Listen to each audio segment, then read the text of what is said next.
Hello everyone. It's been a while since I posted anything on this channel, so this next video is something a little bit different than what I've posted in the past, but I'm posting it now because I believe that it's important.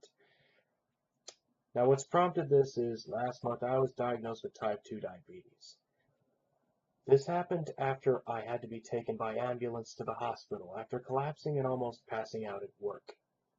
I felt dizzy, lightheaded, felt some confusion and other mental effects, and felt an indescribable pressure in my head that wasn't a headache, but was still fairly unpleasant.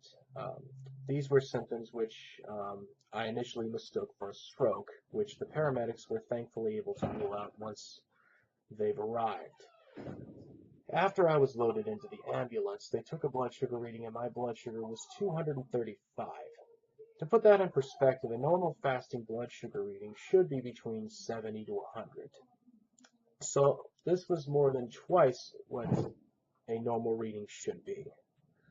All I had to eat at that point was some toast with peanut butter for breakfast earlier that morning, and it was 4:30 in the afternoon.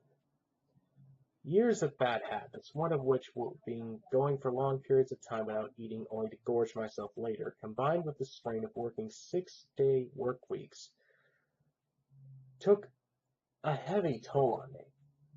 Though they suspect that I was diabetic at the hospital, I didn't get officially diagnosed until I took an A1C test when I followed up with a doctor. My A1C reading was 11. Now, to put that in perspective, the A1C reading is supposed to be measure your average blood sugar levels over the last 3 months. It does it through through your blood cells. Now, an average A1C reading is supposed to be between 4 to 6. My cholesterol levels were also fairly high, though considering what I ate, that was not much of a surprise to me. Now, the good news, however, is that my other vital signs, such as blood pressure, even at the hospital, will and still are fairly good. Now, even before my diagnosis, I knew I screwed up big time. Going to the hospital for high blood sugar reading is a pretty good indicator of that, and had to take responsibility for my bad decisions. So I changed my diet dramatically and have started an exercise program. It's only been 1 month since my change in lifestyle, and I've already lost 12 pounds. I'm down from 319 pounds to 307 pounds, and my blood sugar numbers are so good that my doctor said that it is the most dramatic positive turnaround he has seen in such a short amount of time in his 25 years of practicing medicine. The only medications I took were 500 milligrams of metformin twice a day and 10 milligrams of atorvastatin, which is a generic form of Lipitor, once a day for my cholesterol. I didn't take any insulin. I'm still not taking any insulin, and judging by these numbers, I don't need it. My average blood sugar levels are now in the low to mid hundreds, which is a little high for a normal person, but is very good for a diabetic. But they can get as low as the mid 80s and even low 70s on my workout days. I'm telling you this not to garner sympathy or to pat myself on the back, but because type 2 diabetes, which in most cases is preventable, is a serious epidemic which is affecting the lives of millions of people. It's the #1 cause of kidney failure, the #1 cause of blindness, and quadruples risk of heart attacks and strokes, among many other serious complications. It's often called the silent killer because many people don't know they have it until they start experiencing complications.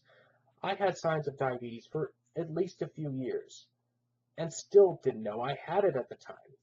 In America alone, the number of type 2 diabetes cases have quadrupled in the last 30 years, and over 35% of adults aged 20 plus years have pre-diabetes. Most disturbingly of all is the increase in type 2 diabetes rates in children.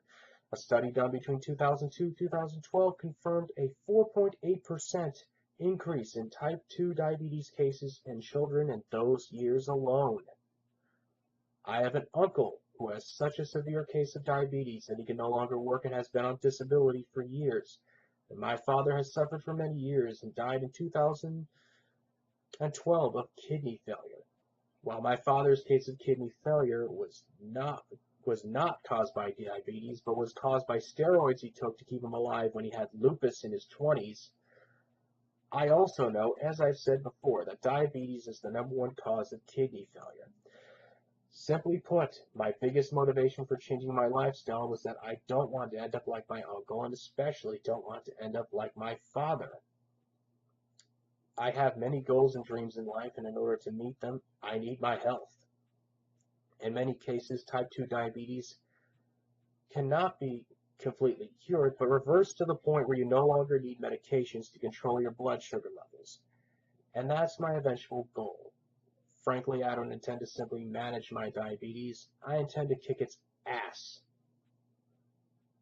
As I've said before, I've made bad decisions in the past, but I've now committed myself to making better decisions. And part of this journey is the creation of a new YouTube video series about type 2 diabetes.